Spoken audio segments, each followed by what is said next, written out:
Morning. Another beautiful day from the Lord, and we just thank Him so much for these blessings that He sends our way. He just every day, as the Bible says, is another day He has made for us to rejoice and be glad in it. And I'm praying today that you're doing that. The joy of the Lord is our strength, and when we're happy in the Lord, we're strong in the Lord. We worship the Lord today and thank Him for His goodness and mercy. I want to look in the book of Psalms, chapter 127, verse 1. It says, "Except the Lord build the house, they labor in vain that build it. Except the Lord keep the city, the watchman waketh, but in vain." This chapter in this study Bible is entitled, "The Vanity of Work Without God."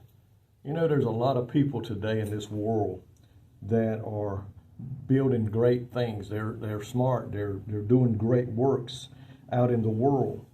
But it says if God is not in our activity, if God is not in our labor, if God is not in our life, it says then all is vain and will end in frustration. Because, folks, that'll be the only heaven they know. And none of this stuff will bring happiness to them. Because usually the people that try to do these things without God in their life, their biggest worry and fear is what's going to happen when they're gone. They don't fear dying as much as they fear leaving the things behind for somebody else to take what they have took the time to build up and to destroy it or sell it or whatever the case may be. That's their biggest fear. But you see, we must have God in our life. And if we have God in our life, it says here, thus we should seek God's blessings and guidance in all things in our life today. And that's what we need to do. Before we make any big decision, we need to contact God, call Him, say, "Hey, Lord, I need some advice here. What should I do today? Should I buy this? Should I go here and work here? What should I do?" And when we seek God, God will intervene. God will let us know what's right and what we need to do next and what we don't need to do next. And that's what we must do. Lord, help us make the right decision that happiness in my life will stay and anxiety and fear won't creep in. And not only that, the church. Folks, when we're trying to build God's house here, the church, we're trying to help it to grow and become a soul-winning station. Unless we put God first, and unless we seek God and let God be in charge of everything, and we go to Him, then we labor in vain. It says we should build it according to His pattern and by His Spirit, not according to our plans and our ideas, unless we have sought God first to make sure that we're where He wants us to be, we're doing what He wants us to do, and how He wants us to do it.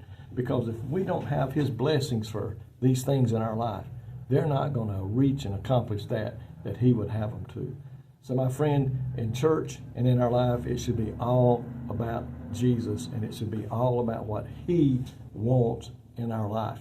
And if we'll do these things and seek Him and ask for His advice and ask Him to guide and direct us, then we're going to see some great things happen.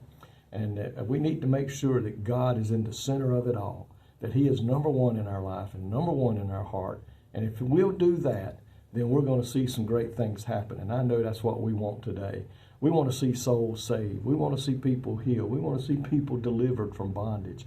And that should be a Christian's ideal situation. That's what we're wanting to see.